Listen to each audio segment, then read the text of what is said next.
Breaking news చూస్తున్నాం. మంత్రి పొంగులేటికి ఉచ్చు బిగుస్తోంది. పొంగులేటిలతో పాటుగా తన కార్యాలయాలు ఆఫీసుల్లో కూడా ఏకకాలంలో 16 టీంలతో సహా 16 చోట్ల ఈ సోదాలు కొనసాగుతున్నాయి. హైదరాబాద్లోని ఇంటితో పాటు ఖమ్మంలోని ఇల్లు, ఫామ్ హౌస్లు, ఆఫీసులు, అనుచరులలో కూడా ఏకకాలంలో ఈడీ అధికారులు తనిఖీలు చేస్తున్నారు. కస్టమ్స్ సుంకం ఎగవేత, మనీ లాండరింగ్ కేసులో నేపథ్యంలోనే రంగంలోకి దిగింది ఈడీ అధికారులు. యూరో ఎగ్జిమ్ బ్యాంక్ కుంభకోణంలో పొంగులేటికి చెందినటువంటి రాఘవ కంపెనీ పైన ఆరోపణలున్నాయి. Raghava constructions company, Shirdi Sai electricals లావాదేవీలపైన కూడా ప్రస్తుతం ఈడీ అధికారులు ఫోకస్ చేస్తున్నారు. 650 కోట్ల టీడీఎస్ ఎగవేతలపైన ఆరా తీస్తున్నారు ఈడీ అధికారులు. బ్రాండెడ్ వాచీలు స్మగ్లింగ్ కేసులో పొంగులేటి కుమారుడు హర్షారెడ్డిపై కూడా ఆరోపణలు ఉన్నాయి. ఇక్కడ మరోసారి చూడవచ్చు, బ్రాండెడ్ వాచీల స్మగ్లింగ్ కేసులో పొంగులేటి కుమారుడు హర్షారెడ్డి పైన కూడా ఆరోపణలు ఉన్నాయి. బ్రాండెడ్ వాచీల స్మగ్లింగ్ కేసులోనూ జూన్లోనే పొంగులేటి ఇంటిని తనిఖీ చేశారు చెన్నై కస్టమ్స్ అధికారులు. ప్రస్తుతం 16 చోట్ల 16 టీంలతోని ఈ యొక్క సోదాలు కొనసాగుతున్నాయి.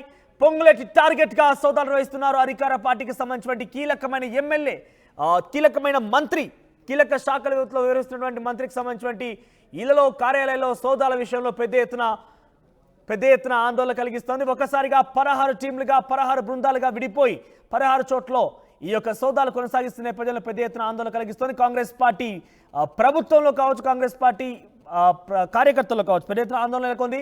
ఏకంగా తమ మంత్రిని టార్గెట్ చేసే విధంగా ఈ సోదాలు నిర్వహిస్తున్నారంటూ తెలుస్తోంది.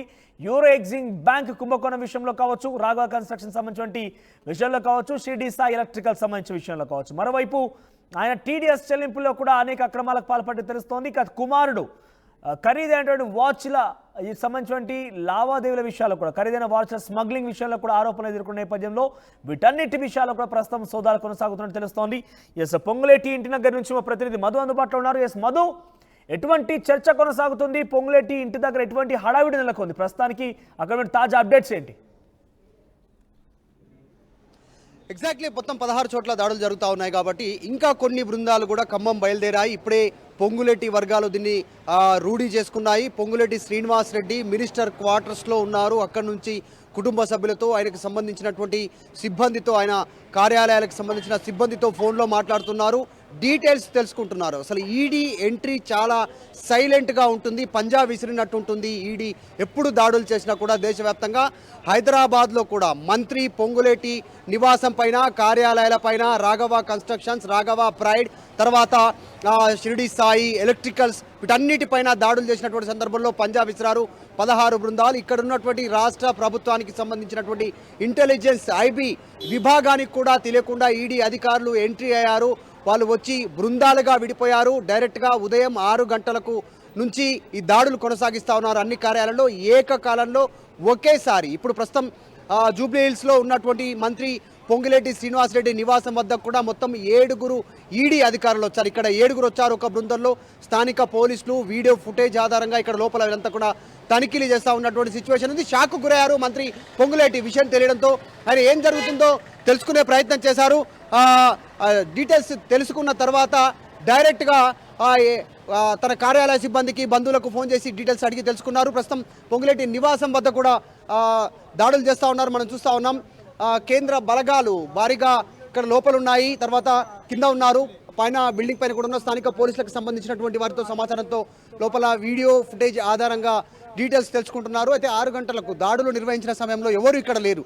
ఆయన మంత్రి అయిన తర్వాత గత ప్రభుత్వంలో, బీఆర్ఎస్ ప్రభుత్వంలో ఉన్నటువంటి పెండింగ్ బిల్లుల క్లియరెన్స్ కూడా జరిగింది. దానికి సంబంధించినటువంటి 100 కోట్లకు సంబంధించినటువంటి బిల్స్ క్లియరెన్స్ అయ్యింది పొంగులేటి శ్రీనివాసరెడ్డికి. దీనికి సంబంధించినటువంటి టీడీఎస్ ఎగ్గొట్టారు. దీనికి సంబంధించినటువంటి ట్యాక్స్ ఎగ్జంప్షన్ దాన్ని అక్రమంగా పొందారు. దాదాపు 600 కోట్లకు పైగా పొంగులేటి శ్రీనివాసరెడ్డి సంబంధించినటువంటి పన్ను ఎగవేశారు అనేటువంటి ఆరోపణలు ఉన్నాయి పొలిటికల్గా. దాంతోపాటు కొడుకు హర్షారెడ్డి సంబంధించినటువంటి వాచ్ స్మగ్లింగ్, దాదాపు 100 కోట్లకు సంబంధించినటువంటి ఈ స్మగ్లింగ్ సంబంధించిన ఆరోపణలు గతంలో ఎదుర్కొన్నారు వాళ్ళు. దానికి సంబంధించిన మీడియాలో వార్తా కథనాలు వచ్చాయి. రీసెంట్గా ఈ రాష్ట్ర ప్రభుత్వం ఏర్పాటైన తర్వాత 10 నెలలలో ఈ అంశానికి సంబంధించినటువంటి దాంట్లో కొత్త ప్రాజెక్టులలో టెండర్లు దక్కించుకున్నారు మంత్రిగా ఉన్నటువంటి పొంగులేటి శ్రీనివాసరెడ్డి. ఈ ఆరోపణలు కూడా ఉన్నాయి వీటన్నిటికి సంబంధించి. సో డీటెయిల్స్గా చూస్తే ఒక్కసారిగా మనం చూస్తే నివాసం వద్ద ఉద్రిక్తత ఉంది. ఆయన మినిస్టర్ క్వార్టర్స్ దగ్గర ఉన్నారు. మినిస్టర్ క్వార్టర్స్ అంటే మధు, నుంచి మానిటరింగ్ చేస్తా ఎక్కడా ఉన్నారు. ఏం ఎవరికీ జరుగుతుంది సమాచారం లేదు. అనేటువంటి అధికార సిబ్బందితో, పార్టీకి వ్యక్తిగత సహాయ సిబ్బందితో, మంత్రి దానికి ఆయన, సంబంధించినటువంటి కార్యాలయ ఇంటెలిజెన్స్ సిబ్బందితో విభాగాలు డీటెయిల్స్ కావచ్చు, తెలుసుకున్నారు. స్పెషల్ బృందాలు కావచ్చు, పసిగడుతూ ఉంటాయి. ఎప్పటికప్పుడు రాష్ట్ర వ్యాప్తం జరిగే సమాచారం ముఖ్యమంత్రి కానివ్వచ్చు, దాంట్లో కీలకంగా ఉన్నటువంటి పొంగులేటి శ్రీనివాసరెడ్డి కూడా కొంత ముఖ్యమంత్రి ద్వారా సమాచారం తెలిసే అవకాశం అయితే ఉంటుంది. కానీ ఇట్టి పరిస్థితిలో ఒక్కసారిగా ఉన్న పలంగా కాంగ్రెస్ పార్టీ వాతావరణం ఉన్నది. ఎవరికి కూడా ఎలాంటి ఇన్ఫర్మేషన్ లేదు. జనరల్గా ఉదయం 6 గంటలకి మొత్తం ఎవరు ఇక్కడ ఈ పరిస్థితి అసలు ఎవరికి స్థానికంగా ఉన్న పోలీసులకు కూడా ఎలాంటి ఇన్ఫర్మేషన్ లేకుండా ఒక్కసారిగా ఈడీ అధికారులు అనేది వచ్చారు. ఉదయం షార్ప్ 6 గంటలకు వచ్చి ఇక్కడ 7 ఏవైతే ఈడీకి సంబంధించిన 7 అధికారులు లోపలికి వెళ్ళి విచారిస్తున్నారు. మొత్తం మీద ఉదయం 6 గంటలకు ఎవరికి స్థానికంగా ఉన్న పోలీసులకు కూడా ఇన్ఫర్మేషన్ లేకుండా ఓన్లీ ఈడీ అధికారులు ఏం జరుగుతుంది అంటే మొత్తం 7 అధికారులు లోపలికి వెళ్ళినట్టుగా స్థానికంగా ఉన్నటువంటి సెక్యూరిటీ సిబ్బంది చెప్తా ఉన్నారు. సెంట్రల్ సంబంధించినటువంటి సెక్యూరిటీ వింగ్ సిఆర్పీఎఫ్ జవాన్లు ఎవరైతే వచ్చారో వాళ్ళు నోరు విప్పట్లేదు. కానీ ఇక్కడ పొంగులేటి శ్రీనివాసరెడ్డికి సంబంధించినటువంటి పర్సనల్ సెక్యూరిటీ గార్డ్స్, ఇక్కడ ఉన్నటువంటి వాళ్ళు, ఆయన బాడీ గార్డ్స్, తర్వాత ఆయన గన్మెన్స్ మాత్రం డీటెయిల్స్ చెప్తా ఉన్నారు. 7 లోపలికి వెళ్ళినట్టుగా చెప్తా ఉన్నారు స్థానిక పోలీసులతో. లోపల సాధారణంగా ఈడీ అధికారుల ఎంక్వైరీ ఎట్లా ఉంటుంది? ఇంట్లో పొంగులేటి లేరు, పొంగులేటి కుటుంబ సభ్యులు లేరు, ఆయన భార్య లేరు, ఎవరు లేరు. లోపల ఎవరున్నారు కూడా అంటే ఆయన కూతురు, ఇంకెవరు ఉన్నారో తెలియదు. కానీ ఏం జరుగుతుంది జనరల్గా ఈడీ ఎంక్వైరీ, వాళ్ళు ఎంక్వైరీ చేసినప్పుడు ఎట్లా జరుగుతుంది? జనరల్గా ఈడీ ఎంక్వైరీ అనేది చాలా పక్కడబందిగా ఉంటుంది. ఎవరిని కూడా ఇన్ఫర్మేషన్, ఎలాంటి ఇన్ఫర్మేషన్ కూడా బయటికి రానివ్వరు. ఇదే నేపథ్యంలో అసలు ఉదయం ఎవరికి కూడా ఇన్ఫర్మేషన్ లేదు. ఎంతమంది వెళ్ళారో కూడా ఇక్కడ ఉన్న ఎవరైతే సెక్యూరిటీ సిబ్బంది ఉంటారో వాళ్ళు సమాచారం ఇచ్చినంత వరకు కూడా మనకు తెలియదు. వాళ్ళు కాసేపటి క్రితం దీన్ని కన్ఫర్మ్ చేశారు. మొత్తం 7 వచ్చి లోపల సోదాలు చేస్తున్నారు. ఉదయం 6 గంటలకు వచ్చి 6 గంటల నుంచి ఈ సోదాలు కొనసాగుతున్నాయని ఆయన చెప్పారు. మొత్తం మీద ఏదైతే రాఘవ కన్స్ట్రక్షన్లో ఇప్పటికీ ఆరోపణలు ఎదుర్కొంది, దానికి సంబంధించిన ఏవైతే కీలక పత్రాలు స్వాధీనం చేసుకునే అవకాశం ఉంది. అదేవిధంగా గతంలో ఎప్పుడైతే తమ కొడుకు కూడా ఖరీదైన వాచు సంబంధించిన ఇవి కూడా విచారణ జరిగింది. వీటినన్నిటిపైన కూడా ఈ రోజు మంత్రి అయ్యాక మొదటిసారి జరగడం కొంచెం ఉత్కంఠాన్ని నెలకొన్నదని చెప్పుకోవచ్చు. మొత్తం మీద ఎవరిని కూడా ఉదయం 6 గంటల నుంచి కూడా ఎవరిని లోపలికి అలౌ చేయకుండా లోపల ఎవరైతే ఉన్నారో వాళ్ళ ఫోన్స్ పూర్తిగా హ్యాండ్ ఓవర్ చేసుకున్నారు. హ్యాండ్ ఓవర్ చేసుకున్న అనంతరం మొత్తం కూడా సోదాలు అనేవి కొనసాగుతున్నాయి. మొత్తం మీద ముఖ్యంగా మొత్తం ఈ సోదాల చుట్టూ కూడా ఒకవైపు రాఘవ కన్స్ట్రక్షన్ సంబంధించిన దానిపైన పూర్తిగా ఎంక్వైరీ జరుగుతున్నట్లు తెలుస్తుంది. ఇంకోవైపు యూరో ఎగ్జిమ్ బ్యాంక్ ఏదైతే ఉందో దాంట్లో కూడా అవకతవకలు జరిగినట్లు కూడా గతంలో అనేక ఆరోపణలు వస్తున్నాయి. మొత్తం వీటి చుట్టే యూరో ఎగ్జిమ్ బ్యాంక్ సంబంధించి ఫేక్ గ్యారంటీలు ఇచ్చారు. ఆ బ్యాంక్ సంబంధించి అంటే ఆ బ్యాంక్ సంబంధించినటువంటి నికరం అంత లేకపోయినా ఫేక్ గ్యారెంటీలు కేవలం పొంగులేటికే కాదు, ఎంఈఏలు మెగా ఇంజనీరింగ్ కృష్ణారెడ్డి కంపెనీకి సంబంధించి ఎంఈఏలకు అలాగే ఇచ్చారు. తర్వాత పొంగులేటి శ్రీనివాసరెడ్డి కంపెనీకి కూడా గ్యారంటీలు ఇచ్చారు. 100,000 కోట్లకు సంబంధించినటువంటిది ఆరోపణలు ఉన్నాయి. సో దాంతోపాటు అసలు ఏ ఆధారంగా ప్రస్తుతం ఈడీ అధికారులు ఎంక్వైరీ చేస్తూ ఉన్నారు అనేటువంటిది కాస్త చర్చనీయాంశమైంది. ప్రస్తుతం అనేక ఆరోపణలు ఉన్నా, ఎన్ని రకాలుగా ఉన్నప్పుడు కూడా అధికార పార్టీకి సంబంధించిన కీలకమైన శాఖలు వ్యవహరిస్తున్నటువంటి మంత్రి కాబట్టి ఆయనకి ఎంతో కొంత ఈడీ అధికారులు రైడ్స్ చేయబోతున్నారన్న ఒక సమాచారం అటు ప్రభుత్వం నుంచి కావచ్చు, ఇంటెలిజెన్స్ విభాగం నుంచి కావచ్చు కొంత వచ్చే అవకాశం ఉంటుంది. కానీ ఎవరికీ తెలియకుండా చాలా పకడ్బందీగా, చాలా సైలెంట్గా ఈడీ అధికారులు వచ్చి సోదాలు నిర్వహిస్తున్నారంటే ఆయన సంబంధించి ఏదైనా టార్గెట్ చేసి ఉంటారా కాంగ్రెస్ పార్టీ ప్రభుత్వం? ఎందుకంటే మొదటి నుంచి కూడా కాంగ్రెస్ పార్టీ చెప్తున్న విధానం ఒకటే, ఈడీ, సిబిఐలు బీజేపీ వ్యతిరేక పార్టీల మీద, బీజేపీకి సంబంధించిన వ్యతిరేక వ్యక్తుల మీద టార్గెట్ చేస్తూ ఉంటారు. కాబట్టి అందులో భాగంగానే ఈ రకంగా పొంగులేటి మీద టార్గెట్ చేశారా అనే ఒక ఆరోపణ, ఒక చర్చ కూడా ప్రారంభమైంది. ఇంతకీ పొంగులేటి అధికార పార్టీకి సంబంధించి ఎమ్మెల్యేగా ఉన్నారు అంటే ఆయనకి ఈడీ నుంచి ఏం మినహాయింపు ఉండకపోవచ్చు. కానీ సడన్గా వచ్చి చేయడం వెనుక కాంగ్రెస్ పార్టీ ప్రభుత్వాన్ని టార్గెట్ చేసే అవకాశం ఏమైనా కనబడుతోందా?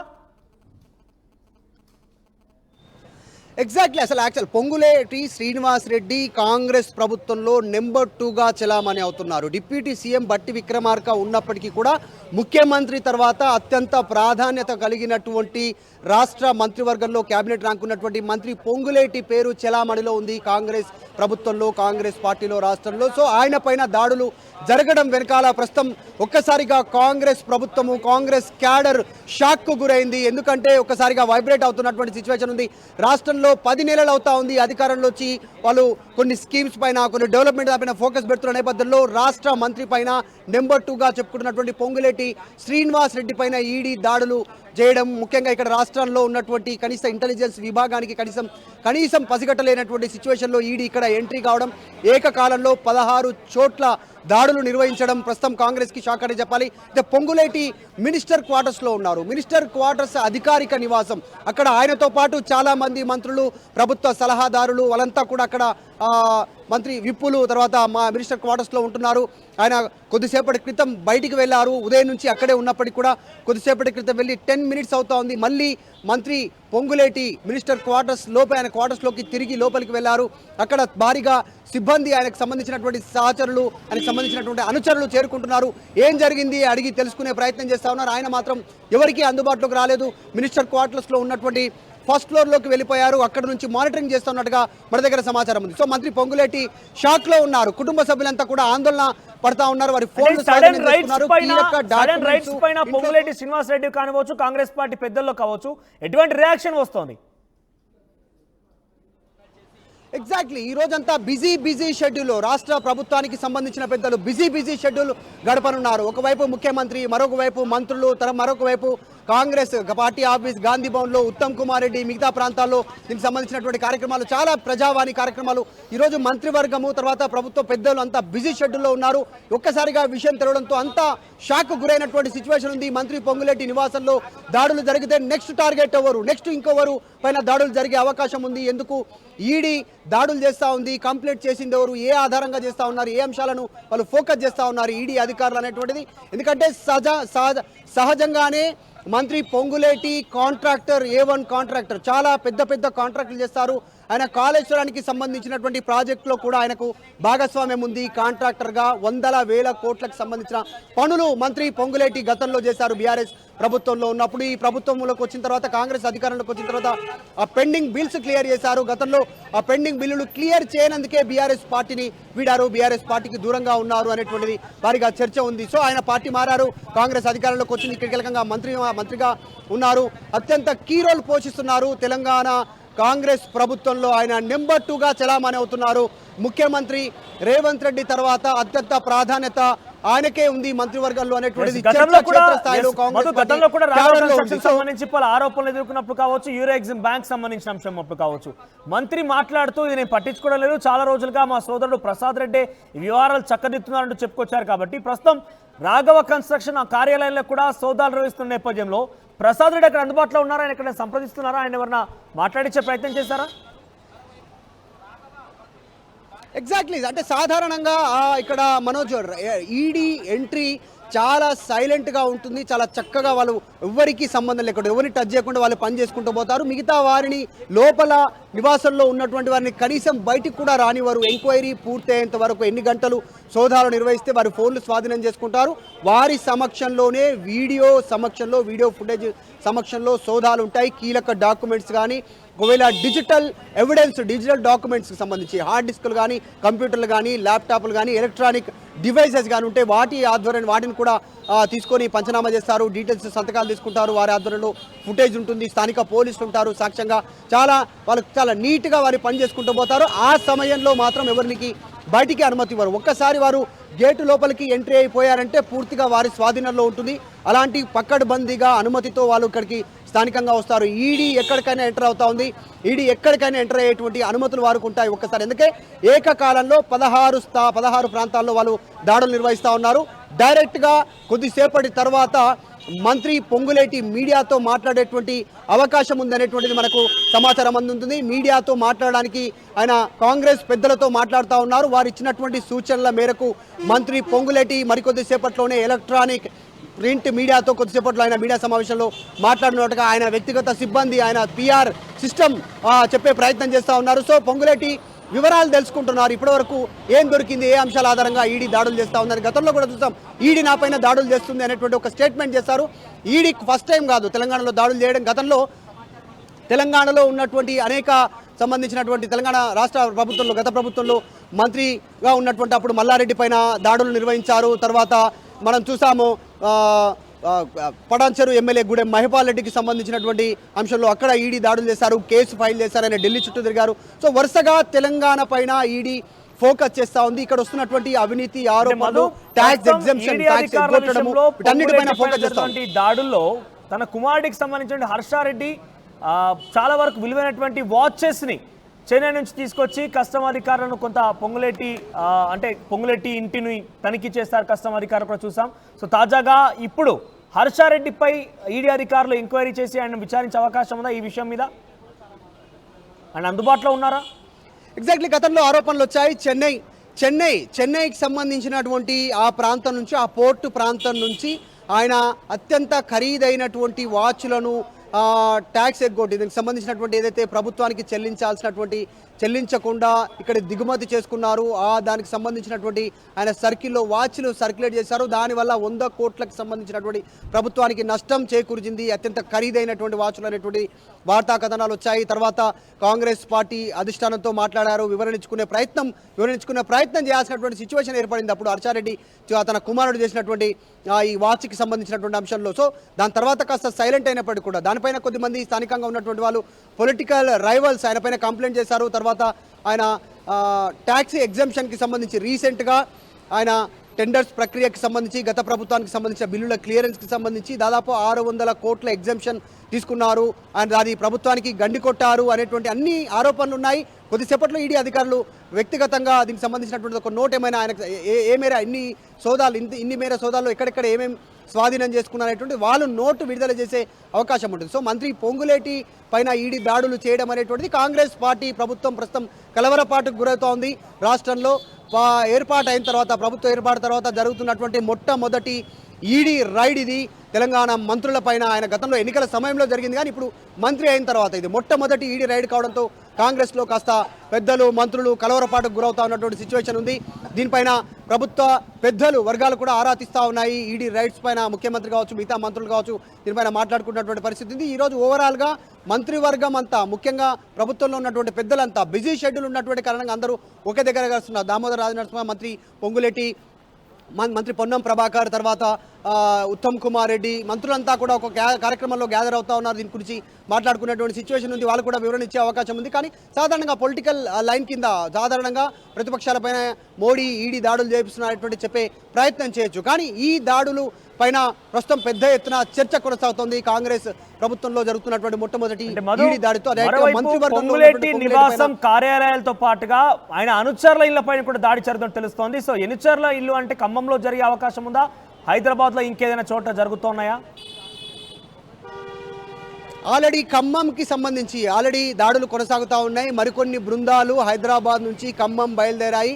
ఈ విషయం మనకు పొంగులేటి టీం కన్ఫర్మ్ చేసింది. పొంగులేటి టీమే స్పష్టం చేశారు. మరికొన్ని టీమ్స్ ఖమ్మం బయలుదేరి వెళ్తూ ఉన్నాయి. కాకపోతే ఖమ్మంలోకి ఎంటర్ అయిన తర్వాత ఉమ్మడి ఖమ్మం జిల్లాలో మరి అక్కడ ఎవరిపైన ఫోకస్ చేసే అవకాశం ఉంది? పొంగులేటికి అత్యంత సన్నిహితులుగా, రైట్ హ్యాండ్గా, లెఫ్ట్ హ్యాండ్గా, పొలిటికల్గా, బినామీలుగా ఎవరుండే అవకాశం ఉంది? ఆయన సన్నిహితంగా ఎవరెవరు కీలకంగా ఉన్నారు, వారిపైన ఈడీ ఫోకస్ చేసే అవకాశం ఉంది. అందరూ అలర్ట్ అయ్యారు. వారందరితో పొంగులేటి మాట్లాడే ప్రయత్నం చేస్తూ ఉన్నారు. సన్నిహితులతో ఆయన మినిస్టర్ క్వార్టర్స్లో నుంచి మానిటరింగ్ చేస్తూ ఉన్నారు. అన్ని కూడా మాట్లాడుతున్నారు, విషయం తెలుసుకునే ప్రయత్నం చేస్తున్నారు. స్పెషల్గా కొన్ని టీములు ఖమ్మం బయలుదేరి వెళ్ళాయి. ఇది మంత్రి పొంగులేటి టీం కన్ఫర్మ్ చేసింది. ఖమ్మం బయలుదేరుతున్నట్టుగా తెలుస్తోంది. మంత్రి పొంగులేటి మాత్రం మినిస్టర్ క్వార్టర్స్లో నుంచి డీటెయిల్స్ తెలుసుకునే ప్రయత్నం చేస్తూ ఉన్నారు. కొద్దిసేపట్లో ఆయన మీడియాతో మాట్లాడడానికి సమాయత్తం అవుతున్నట్టుగా తెలుస్తోంది. దానికంటే ముందు కాంగ్రెస్ పెద్దలతో మాట్లాడుతూ ఉన్నారు. అటు కేంద్రంలో ఉన్నటువంటి వారితో కానీ ఇక్కడ రాష్ట్ర ప్రభుత్వంలో ఉన్నటువంటి కీలకంగా ముఖ్యమంత్రి కావచ్చు, ఇంకా కొద్దిమందితో మాట్లాడుతున్నారు. వారు ఇచ్చేటువంటి సూచనల మేరకు కొద్దిసేపట్లో మీడియాతో మాట్లాడనున్నారు. రైట్ మధు. సో మొత్తం మీద ఎవరు కూడా ఊహించినటువంటి పరిణామం. ఒకవైపు కాంగ్రెస్ పార్టీ ప్రభుత్వము కొన్ని కీలకమైన నిర్ణయాలు తీసుకుంటూ హైడ్రా పేరిట, మూసీ ప్రక్షాళన పేరిట తెలంగాణ రాష్ట్ర వ్యాప్తంగా ఒక సంచలనానికి తెరలేపింది. ఒకవైపు ఈ చర్చ ప్రజలు మొత్తం కూడా ఆందోళన చెందడం, చాలా మందిని కూడా డబుల్ బెడ్రూమ్ ఇళ్లకు తరలిస్తామంటూ చెప్పడం నేపథ్యంలో ఇదొక వైపు చర్చ కొనసాగుతుండగానే మరోవైపు పెద్ద ఎత్తున పొంగులేటి ఇంటి నివాసం పైన, ఆ తర్వాత మరొక ఆఫీసుల పైన, కార్యాలయాల పైన ఈడీ సోదాలని ఒక వార్త సంచలనం రేపింది. కాంగ్రెస్ పార్టీ ప్రభుత్వంలో అటు కార్యకర్తల్లో నాయకులు కూడా ఆందోళన కలిగించింది. ముఖ్యంగా పొంగులేటి ఇంట్లో ప్రస్తుతం 16 టీములుగా వివరించినటువంటి ఈడీ అధికారులు 16 చోట్ల ఏకకాలంలో సోదాలు నిర్వహిస్తున్నారు. ఇటు హైదరాబాద్ నివాసంతో పాటుగా పలు కార్యాలయాలు, ఆయనకు సంబంధించినటువంటి కాంట్రాక్ట్ సంస్థలు, షిరిడి సాయి ఎలక్ట్రికల్స్ కావచ్చు, అటు రాఘవ కన్స్ట్రక్షన్స్ కావచ్చు, రాఘవ్ ప్రైడ్ కావచ్చు, అక్కడితో పాటుగా మరొక ఖమ్మం జిల్లాకు సంబంధించినటువంటి ఆయన ముఖ్య అనుచర ఇళ్లపైన, ఆయన ఖమ్మంలో నివాసం పైన కూడా దాడులు కొనసాగుతున్నాయి. ప్రస్తుతం 16 బృందాలుగా విడిపోయి 16 చోట్ల ఈడీ అధికారులు సోదాలు నిర్వహిస్తున్నారు. ప్రధానంగా ఆయన టీడీఎస్ కట్టడంలో విఫలమయ్యారని ఒక అంశం తెర మీద ఉంది. సో టీడీఎస్ చెల్లింపులపైన పెద్ద ఎత్తున ఈడీ అధికారులు సోదాలు నిర్వహిస్తున్నట్టు తెలుస్తోంది. మరోవైపు కస్టమ్స్ ఛార్జీలు చెల్లించకుండానే ఆయన కుమారుడు చాలా వరకు కూడా చెన్నై కస్టమ్స్ అధికారులు తప్పుదో పట్టించి విలువైనటువంటి వాచ్లను తీసుకొచ్చి ఇక్కడ చాలా వరకు విక్రయించేవాడు. ఈ నేపథ్యంలోనే తన కుమారుడు హర్షారెడ్డి పైన ఇటువంటి ఆరోపణలు కూడా ఉన్నాయి. గతంలో కూడా చెన్నై కస్టమ్స్ అధికారులు ఆయన ఇంటిపైన ఎలక్షన్స్ రూపంలో అంటే ఎన్నికల ముందు చాలా వరకు సోదాలు నిర్వహించారు. తాజాగా ఈడీ అధికారులు ఇదే విషయంపై ఆరోపణలపైన అక్కడికి వచ్చి మరొకసారి ఆయన కుమారుడి హర్షారెడ్డి పైన కూడా విచారించే అవకాశం కనబడుతోంది.